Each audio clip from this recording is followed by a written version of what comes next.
Appreciate you tuning in to Talk Erie and the Joel Natale Show live from our Kingdom Financial Group studio here at 5th and State, having the crucial conversations that Erie needs. And once a month, we connect with the Erie County Executive, Brenton Davis. County Executive Davis, good to see you, sir. Again, let's go right to it here. The Tuesday night didn't go your way. I don't think it went anybody's way on the right. If you didn't have a D in front of your name, it was not a good night, was it? No. Charlie Bale, I think. Well, but that was even that was closer than it's ever been. Really? Wow. So I mean, you see the writing on the wall, and I mean, you've got a party that's, obviously consistently dealing in the handouts and free. I mean, you look at who would have thought that New York City, 20 years after September 11th, would elect a Muslim mayor? If you would have told folks that 20 years ago that this is what's going to happen, it's a huge political shift, for some of these areas. It's just more and more polarized by the day. But I think what you saw, was a knee-jerk reaction to a very orchestrated and manufactured effort. Very similar to what you've seen on county council with the lawsuits and all the different stuff. It's manufactured. It's manufactured to drive a result. And I think when you threaten shutting off food benefits and people are worried about feeding themselves despite, how they got there, there's going to be, knee-jerk reactions to that. But now we have the social experiment has begun. Yeah. I got to ask you about the Republicans' responsibility for this, because obviously turnout, both in the mail-in, again, I kept on hearing about all the early vote action and, Scott Pressler and, all, that this is going to be, a different deal. It didn't materialize because President Trump wasn't on that ballot. And it just made me wonder if there's just a lot of fair day Republican voters that unless Trump's on a ballot, they're not going to show up. Well, and that's the danger of building your entire party around an individual. You need to build it around policy. Good policy that works for the voters, not just those that are in Donald Trump's camp, because that can't last forever, and that doesn't transfer. Popularity of one politician doesn't transfer to another. You're not guaranteed. Obviously, you look at our governor's attacks are now on J.D. Vance all of a sudden. Is that right? With all the snap ball and everything the governor's grandstanding on. Our governor is completely and unequivocally, full of crap. I can tell you after, and I can say that now that the election's over, he's done next to nothing for Erie. Yeah, you delivered to Chris. These are things at the end, but $130,000 delivered to our food banks. You can't point the finger at the federal government and say, well, you're not giving this to us as a pass-through. And as all you delivered to Erie County was $130,000. We've got $18.8 million worth of SNAP users every month. When you see a governor that's pointing their fingers more at the federal level as opposed to our budget's late too, bro. You still don't have a budget. How are you pointing a finger at anybody? You don't have a budget here in Pennsylvania, and I can tell you there are other counties that have already furloughed workers, and luckily we are in a strong financial position in Erie County to not have to worry about these things. But, this is all politics. It's manufactured, it's opportunistic. That to me, having done almost 4 years now in that seat, it's disappointing to see that there are those that talk and those that do. And I can tell you the get stuff done narrative of the Shapiro administration rings hollow. Wow. That's quite an indictment of him. I asked a state rep last night. I ran into him and said, "When is this thing gonna break?" They don't know. They don't know. It's basically they're saying that the Republicans have to figure it out in the Senate, So, but that's it's more passing the buck. But I'll tell you what. I never thought in a million years the most lucid voice, even from a federal level, would be John Fetterman, and it took him having a stroke to start making sense, But he's right. He's 100% right that, like, look, like people specifically, our elected officials at the federal level, are using hunger, and whether we agree or disagree on how we got there, systems of generational dependence that, Right. you know, you and I were talking earlier about food benefits, welfare, all these public subsidies, but yet, I mean, there's thousands of vacant jobs in Erie County, and every employer that I've visited for the last couple years, you know, always says, well, hey, we could hire 10 more people or 15 or 20 more people. But yet you have all these people in full on panic mode, but you know, because their food benefits are being let me push shut back off. on that, because they've never figured out, and I don't know if this is a state thing, a federal thing, or whatever. They have never figured out how to navigate the cliff. And so there is a situation, and again, me and you Yep. used to sit in Yep. those Erie Together Yep. meetings, and they say, The second you make X, then you second lose, you make lose X, everything. you get chopped right off. And well, that's insane. It just does. And honestly, I think it would be less expensive, you know, in the long run to subsidize a smaller amount to incentivize people for doing better and working harder, to the point where you could wean them off the system, right? Yeah, I mean, why not have a sliding scale like you would have? But we do it now. I mean, look at healthcare. like methadone treatment. Like people come in for treatment. It isn't like they go cold turkey and lock them in a room like they used to. Right. You know, I mean, so I mean, we're just getting this wrong. And unfortunately, I mean, as a county leader, I mean, that's stuff that's far beyond policy that we can, you know, really ultimately change. But I mean, you've created like an entire system of generational dependence where, I mean, now you've got 4 and 5 generations now or more that have known nothing but the welfare state, you know, and it's only what you can envision, you know, what is possible. I mean, you know, you look at families of doctors around this town and their kids become doctors. Well, that's what they grew up seeing, you know. Sure. So, I mean, some of that is a product of your environment, but, you know, I mean, absolutely none of this is a shock to me. You know what I mean? And then again, it goes back to the Republicans not doing their work because, you know, I mean, President Trump came out, decried the mail-in ballot. You know, I mean, you had Act 77 that allowed it in Pennsylvania, which, you know, our own Senate Republicans put that on us. Yeah. So, I mean, it's like, I mean, I tell folks it's like fishing. You know, if you're in a fishing tournament and you let half of your opponents fish for 30 days and you've got one Saturday that depends on the weather, like, who the hell do you think's going to win?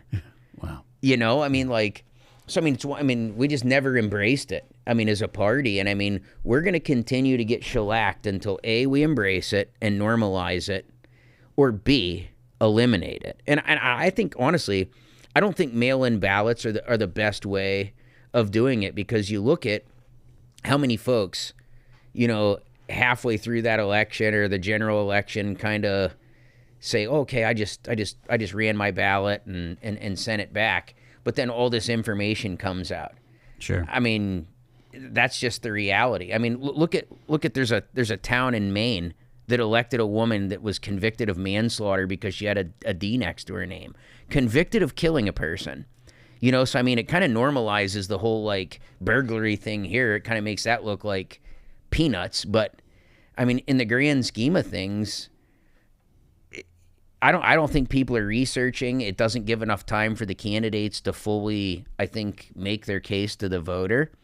And I mean, it really makes unengaged voters. And I was listening to a college professor that talked about how, like, allowing folks that aren't educated in the system to steer it. You know, I mean, but that has been part and parcel of what we do here for 250 years. It's just you go in there. This is the context that this whole thing is being run by. And I mean, it's unfortunate too, because you look at a lot of the campaign ads that were out there, like Vogel's going to fix utility bills. Has nothing to do with the county government whatsoever. Like, there's absolutely nothing you can do with utility bills or housing affordability or the cost of X or any of that. You know, but what you do is you take it. I mean, and unfortunately, I mean, now that, you know, I'd like to say I'm, you know, soon to be out of politics, but well, let me ask you that. You don't see a pathway to do something else in politics? I mean, I've got some pretty incredible opportunities lined up in front of me. Okay. So I mean, it's just a matter of kind of what I want to do and what I choose to do. Nothing I'm ready to make public yet, but there's always been a few things throughout the years and opportunities. Folks are like, hey, when you get done with that, come see us. You were mentioning that that this has kind of been a Republican shellacking across the country and certainly across the state. It was amazing that your race actually made it on some national podcasts and things like that. Kind of they're saying indicative of this is how widespread the Republican losses were. So if you were from the left, you were like celebrating. 100%. If you were from the right, you were saying, look how bad we failed, kind of thing. And here's the thing. Again, this comes down to there's nothing. There is absolutely nothing you could have done. And then people are like, well, why isn't Davis spending any money? Well, read the tea leaves, bro. Like, I'm not an idiot. I mean, there's one of us on the other side that spent a boatload of money she didn't need to spend. So get ready for more of that. And then the other person that is conservative with the money. Like, I'm not going to waste donors' money. I'm not going to waste my own money. When, like, you can read the tea leaves from the state and the federal level. You can look at your polling. You can look at all these things. And really the case here is to look at everything on the ballot, from the county executive's race, the sheriff's race, and the clerk of records.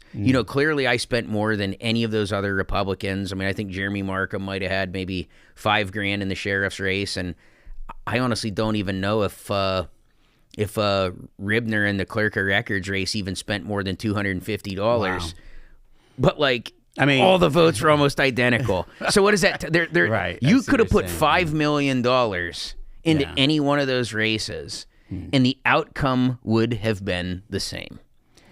So before we get off the politics stuff, I do have to ask you about this argument of that you were a author of chaos.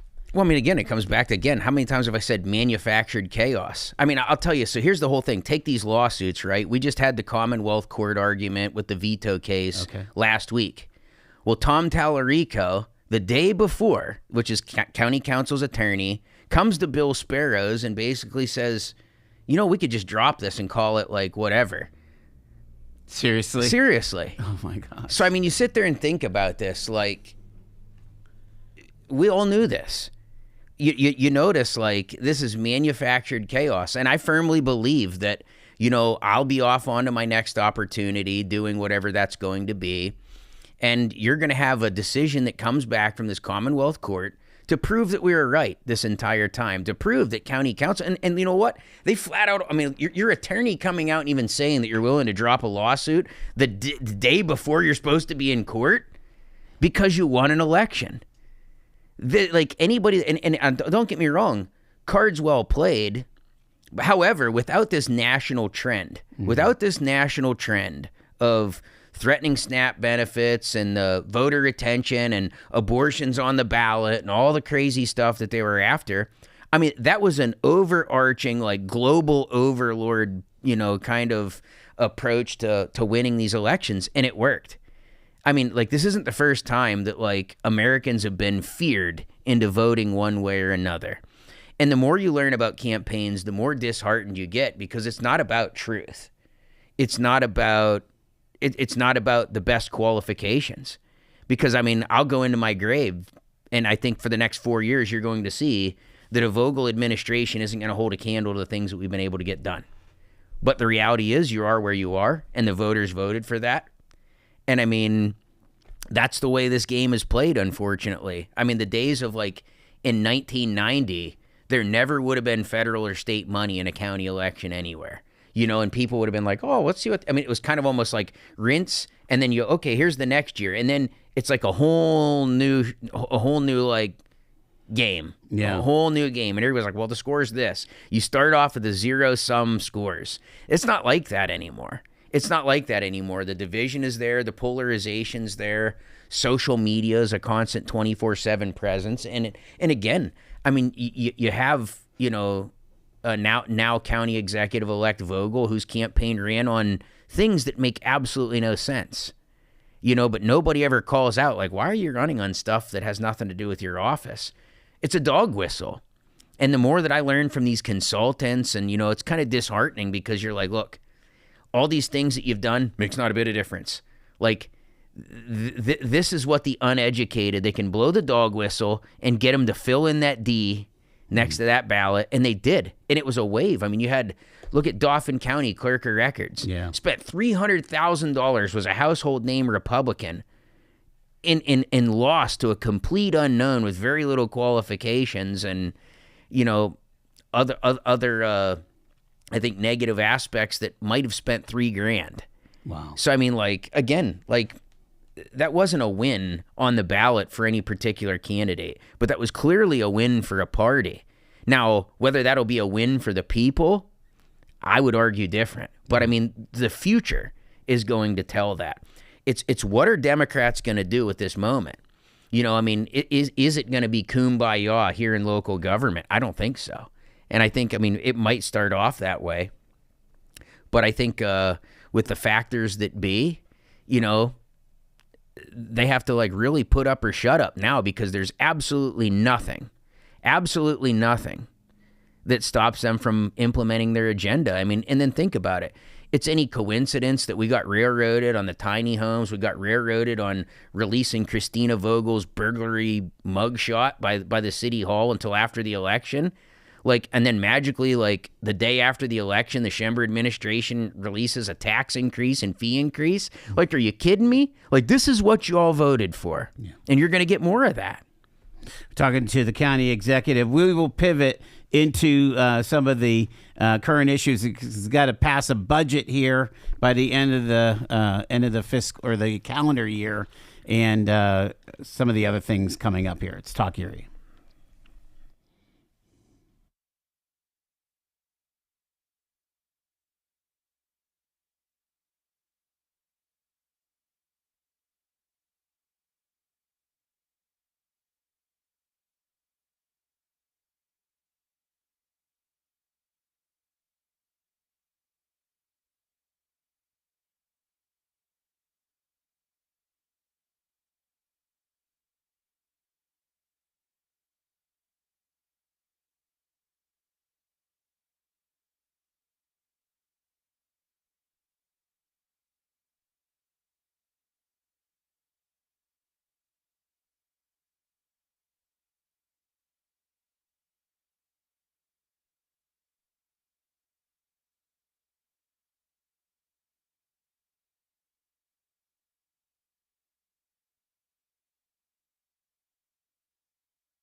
Talk Erie and the Joel Natale Show here. The county executive is with us.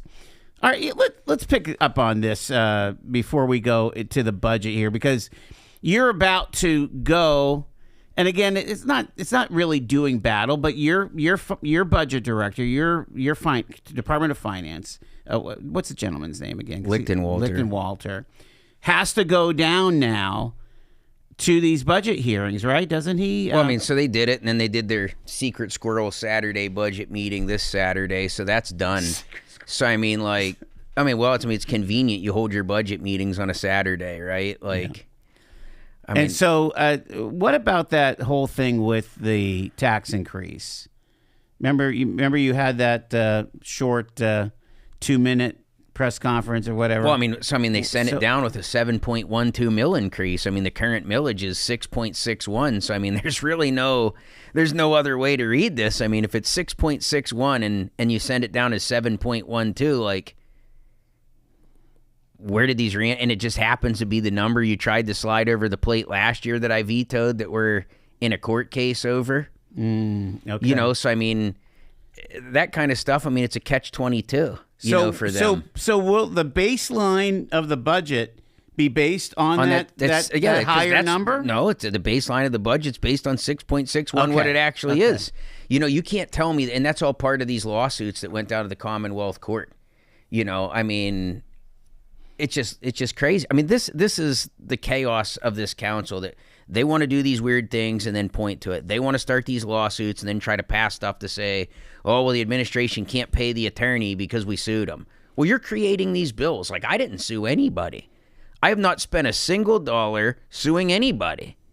Like, if you sue us, we're going to defend ourselves. Like, that's the nature and that's the reality. And and the idea that the Dahlkemper administration didn't have lawsuits. I mean, just a quick like AI Google search of how many times was like, I found 8 immediately in like a 3-second like Google search of Kathy. And that's not even counting like, hush hush ones where they got sued for employment issues and things. So, I mean, this is just a normal fact. It's just a normal fact. I mean, heck, Kathy got sued because I was a party when I sued over the community college with my own private money with the NPRC and Senator Scarnati. I mean, Kathy was involved in that, named in it. So, I mean, there's just a lot of different things, but this is nothing but manufactured chaos. But these folks got what they wanted. Vogel is going to be the county executive, and these folks are going to have to show that Democrats can lead. I don't have faith in their ability to do any of that, to be honest. I just don't. Yeah, so before I go to break, tell me what the budget process is then. So you don't ever have to go down there, but your guy will go. Well, I mean, I guess you could. And they'll be back and forth. I mean, you could do it any way you wanted. Yeah. But I mean, the idea of like that it's been chaotic between council and myself is nothing new. I mean, Kathy had Carl Anderson, and Judy Lynch had Fiore Leon, and I had you keep in mind, like, everything I was able to accomplish in my first term here, I did with funding from my first budget year in 2023, because Kathy planned 2022, just like my budget is going to ride for Christine in her first year. Right. And I mean, they left me with absolutely nothing. I couldn't buy freaking staples pretty much. So I mean, they hamstring you in the first year. Well, I had a friendly council with Brian Shank, and it was like the 4-3 in my favor. Right. And we flipped all that ARPA money. And everything I've been able to do was off that 1 year. And then you got the Copelands and the Drexels and all those that followed suit following that. And it's been chaos since then. So, I mean, you look back, the first 2 years of my term was not like that. So, I mean, everybody kind of thinks about the most recent, but it was all manufactured.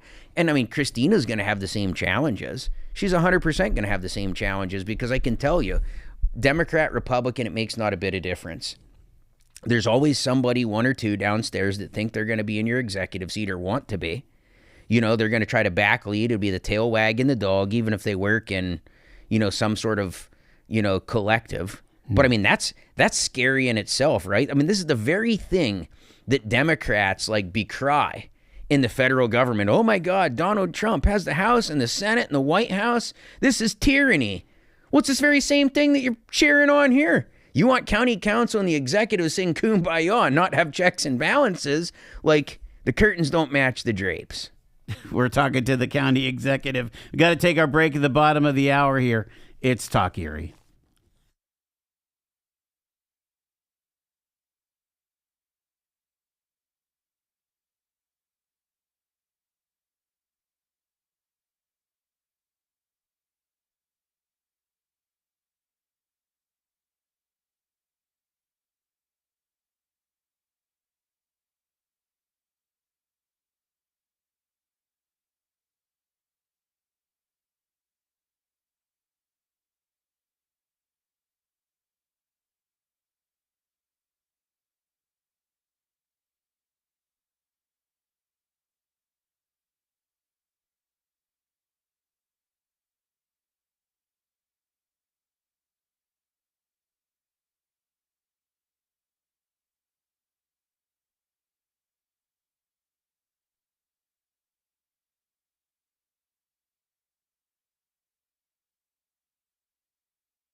It's the crucial conversations that Erie needs.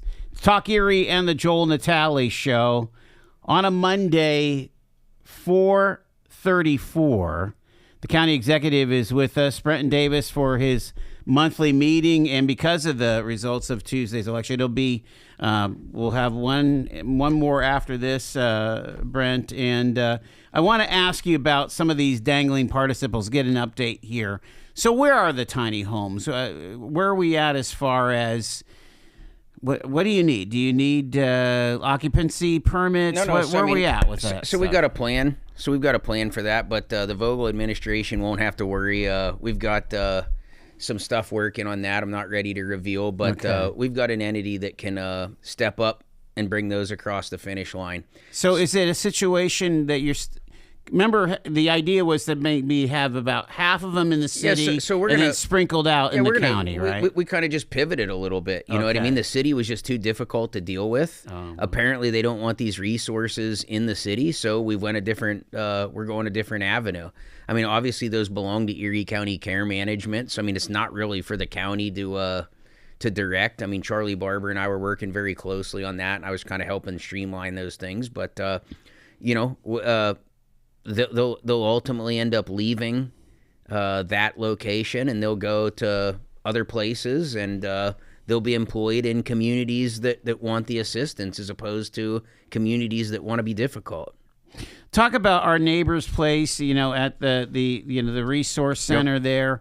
And what did that come about through a council vote? Is that locked in? No. So how does that work? So I mean, the resource center, I mean, that was just something that I created in partnership with, it was a vacant building.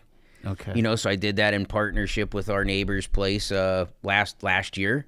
We had, obviously, it's only been in use 1 year last year, and we're getting ready to kick off the next season. I was just over there kind of checking things out and making some adjustments to expand the programming that we had planned for the winter and get the day program up and operating. You're still working with the EUMA, right? Yep, 100%. Okay. And then we've got other community partners. We put out an RFP, like a request for proposals for that day program. So it looks like we have our provider. I mean, obviously I wanted to see like Upper Room move in there, but they didn't submit anything. So this other agency that we're going to work with is going to get a year lease and provide some day programming. We're still kind of just trying to work through the different loose ends. Obviously, we have CareerLink in there for part of it, so we got to shift them out of the area where the day room would be, and button that all up because that's obviously temporary for them as well. Would that be a situation where there could be change with the new administration, or should that stay pretty put? Well, I mean, ultimately, when you have a 1 year lease, the county executive can only do a 1 year lease. But I don't know. Like I said, nothing in politics I've learned is off the table. Right. Like you can come in and you could absolutely scrap something. You've got county council that, is obviously making moves to scrap economic development. You've got the poorest zip code in the United States and you want to scrap your offensive team. This is Erie doing Erie stuff. I've said it 1,000 times, and I'll say it, a few more times before I move to my next opportunity. But, as long as we continue to be short-sighted, Erie's going to continue to fail. Period. So let's dig into that a little bit here because, again, we're in the middle of a renaissance, nearly $1 billion worth of private investment.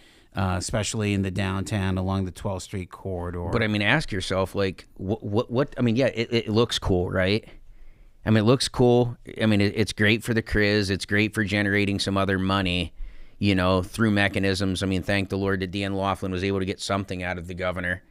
But, look down here. Show me where the good paying jobs are as a result of this.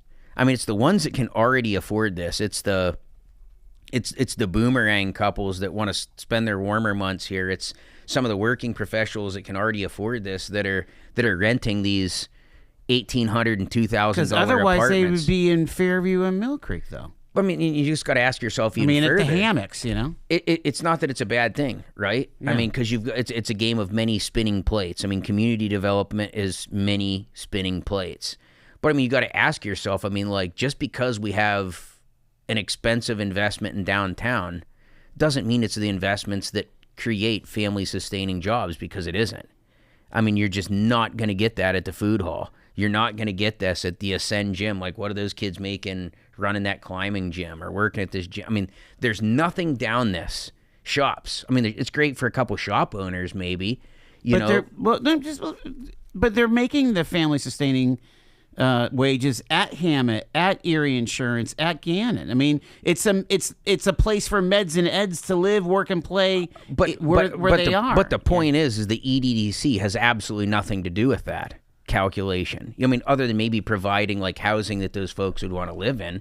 But when you're talking quality about of life, right? But when you're talking about the poorest zip code in America and our most vulnerable residents, that's a sum zero game for those folks. Like, they're not cashing in on those opportunities, right?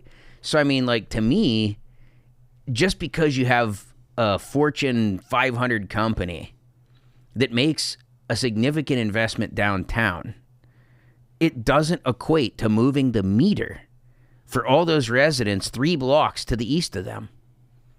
I mean, you can buy up all the lots and you can mow the grass and pay landscapers to make it look pretty, but as all you did is move the problem from 1 block to 3 blocks further away. Like, it doesn't move the meter. Now, don't get me wrong. It's nothing against those folks. I mean, they're doing work with the community schools and all these different things. You can't rely on one singular major business to solve the world's problems. But we can't look at the success or the investments of EDDC downtown and say, like, wow, Erie's on the turnaround. Because that's not reality. That is not reality. But the cumulative of the EDDC, of the investments at 10th and State with the Christian from California and, what Pete Zaffris has done on the 12th Street corridor. There's a lot of things going on here in addition to, but I mean, take 10th and State. Some of the work that the RDA is doing. But the investment at 10th and State, so I mean, that was a $48 million bond that that I undersigned 2.5 years ago, which that's workforce housing, which that's great. Okay, workforce housing, that's a good thing. You got the hotels, but then you got like Ironwork Square under the county RDA. Like, what's that up to? 27 million or whatever. Like, we still don't have a roof on that place. So I mean, but half of it is rented out. There's nobody in there. They've got commitments. Well, I'll tell you what, having a commitment and somebody actually being in there paying rent are two totally different things. We were going to have a juice plant too. We were going to have IRG. That was going to save the world. Yeah. I mean, like, come on now. Like, I've been saying this time and time again. So what's the answer? It's grassroots economic development. Like, we were just doing it. It's business expansion. It's business retention. It's doing all these things. It's providing these opportunities. It's things like the allied healthcare that's elevating, taking folks that are in housekeeping and elevating them to an LPN, to an RN. Stacking their skills, upward economic mobility. I mean, that's ultimately what this is about. It's great. I mean, you can point to the downtown and say, oh, look how nice this is. Because it is nice. This used to be Skid Row. But the point is, go 5 blocks to the east and then ask those residents, like, how's this affecting your quality of life? But then like, you have Kyra Taylor and you have Marcus Atkinson. I mean, people are working at these different levels. And it's not to say that you're not, but I mean, I look at what's happening with our West Bayfront. I mean, some of those homes are going for like big money right now, and it's a game of many spinning plates, right? Sure. Like I said, and like that's and why we shouldn't be so focused on the city because there's good stuff happening out in the county. But I mean, you have things like Union City. I mean, you've got Corey, you've got all these different things, but I mean, Northeast is an incredible place. You think about the Mellon guy, right? I mean, Rick Mellon, but I mean, even he has grown frustrated with some of the dealings locally. I mean, it's just a difficult place to do business because, I mean, it's not in my backyard, right? Like, and even look at the Mellon Center. I mean, it was Blue Ocean, I mean, they dropped that like a hot potato, I mean, it's a difficult place to do business. I mean, it's not in my backyard. It's the Fairview Business Park. Like, we don't want that in our backyard. It's Erie doing Erie stuff, and you have to look at things like, yeah, sure, we can plant a flag downtown and say, look how nice this is. But until we take, and I mean, even this is like a Democratic talking point, right? Like, they're talking about like family sustaining wages and I'll support this and I'll support that. This doesn't do that. You know what I mean? Like, community development, that's where you got to look in those areas. And I think this is where county government just shot itself in the foot Saturday when they cut the economic development department out of their budget. And, I'm going to tell you, I'm going to let them. I'm going to give the Vogel administration the budget that they were asking for. They're saying we didn't need this, we don't need this, we don't need that. Okay. For all these years, you've been telling me that we don't need a public information officer, we don't need economic development, we don't need any of those things. I'm going to deliver the budget they've been asking for. This is the budget that folks voted for. But I think what you're going to see in 2026 when they realize, hey, we don't have any money. We can't do anything. And you just watch. That's where her having a friendly council. You just watch how many supplemental appropriations get done. In the 2026, oh, well, let's just come back and vote for it. I guarantee you that's already a talk behind closed doors. It doesn't matter what he vetoes. We'll give you whatever you want in the new year. Mm-hmm. Well, that's what happens. And this is the very thing that Democrats are afraid of with Donald Trump having the House and Senate, right? They're like, oh my God, he can do whatever he wants. Well, you just elected that here in the county. Now you've got an executive that will have at least 4 votes on the board, like I did when I started in 22. Mm-hmm.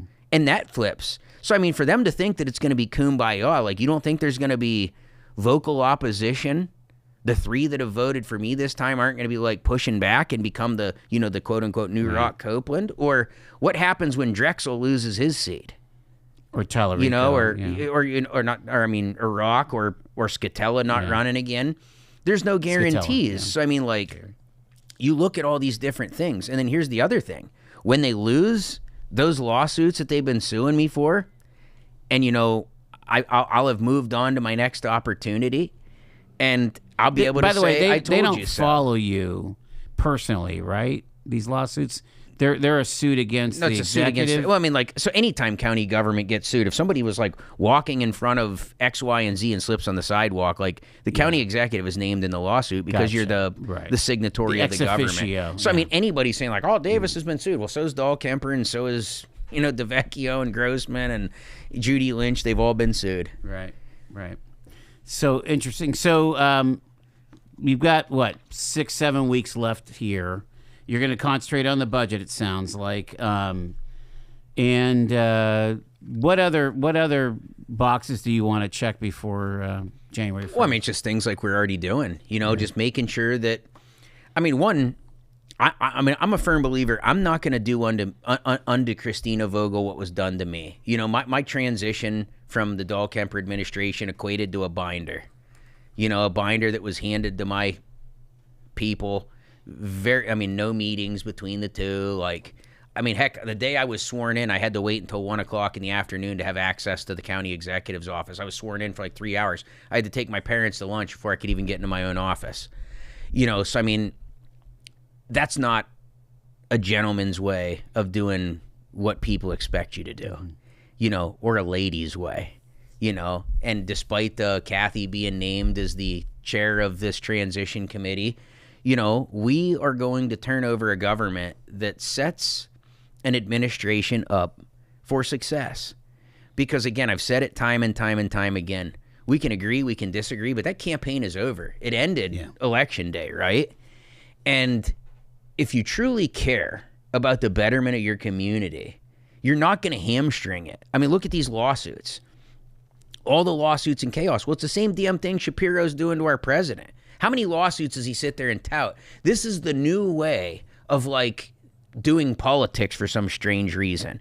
It's sue. And notice, it's the Democrats doing it, costing the people money. You don't think that lawsuit cost the taxpayers of Pennsylvania big money to sue the federal government? You better believe it did. At the hands of Josh Shapiro.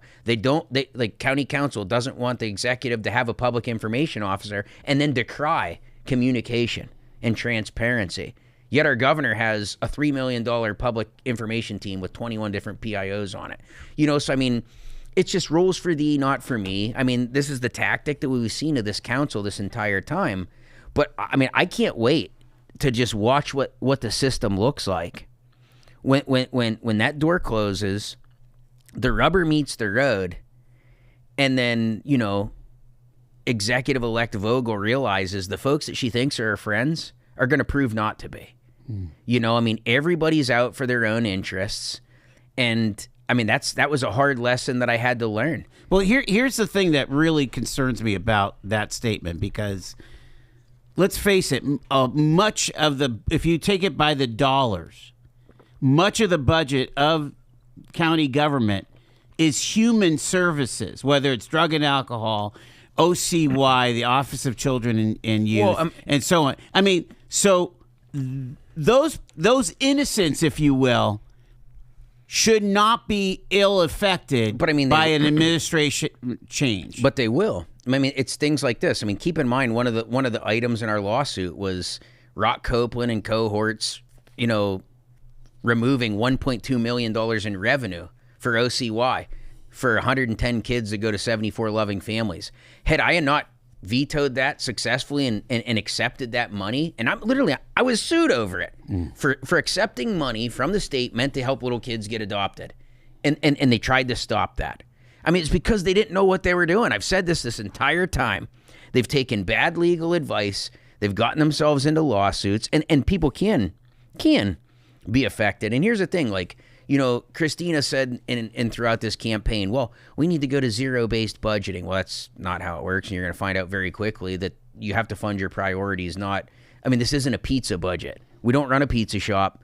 Like, you as a pizza owner know, I need this many crusts, this many boxes, this much for wages. But there isn't a band of, 7 dwarves that get to tear your Donato's budget up at the end of the month or the year and say, well, you only get 1,200 pizza crusts this month and 600 boxes, and you only need 1 delivery driver, not 4. That's the reality of this, and that's where this varies. Like, this isn't running a business in no way, shape, or form.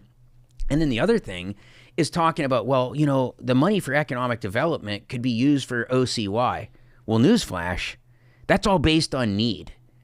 So like, economic development and having an offensive team does not hurt your human services budget because they're passed through. That's money that comes from the state and the Fed. So, I mean, you've got a candidate that doesn't even understand the basis of, and now an executive elect that better get in the books and learn very quick. I mean, it's things like, I reached out to the RDA and I said, look, she's got a loan with the redevelopment authority. So like, if this isn't alarming to the taxpayers, you've got an executive elect that's got a multiple $100,000 loan with the county RDA that she will soon oversee in January, and then just name the executive director to her transition team.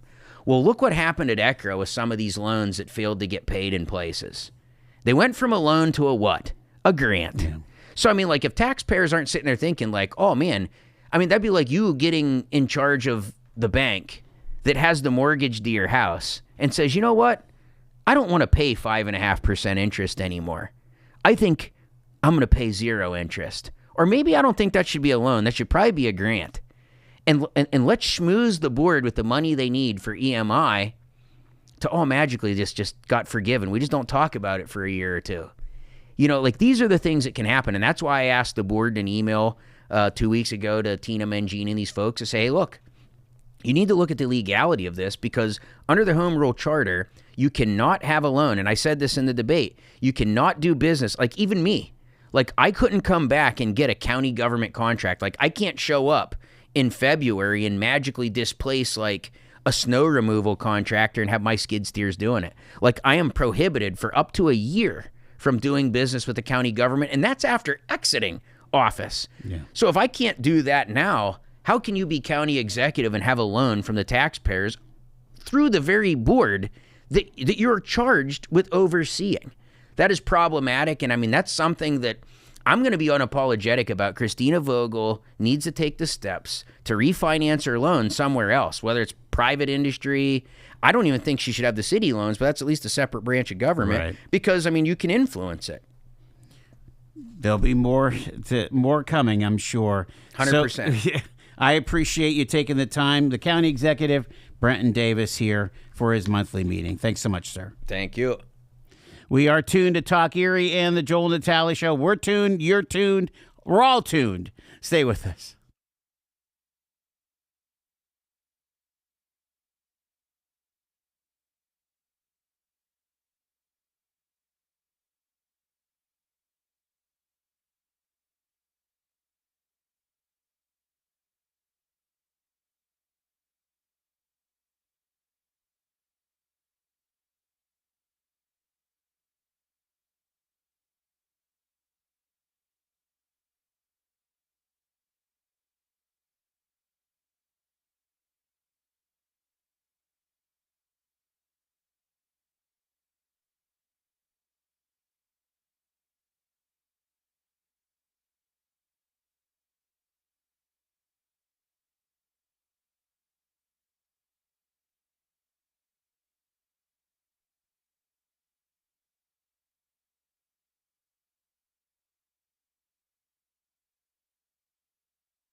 Well, we're going to go from one political conversation to the next here. Dean Pepicello will be joining us here at 5:06, and we will get a look at what's happening with the shutdown news and so on.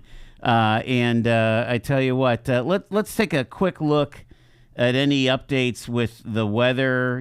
I mean, Shady, you seeing any snow out there? I'm not seeing. It was a little bit ago, but now it's not doing anything. I don't think we're going to get a whole lot up here in the city, but I'm looking at Edinburgh here, and again, that lake effect snow warning for inland parts of Erie County, southern Erie and Crawford, including Corey, Meadville, Union City, and Titusville.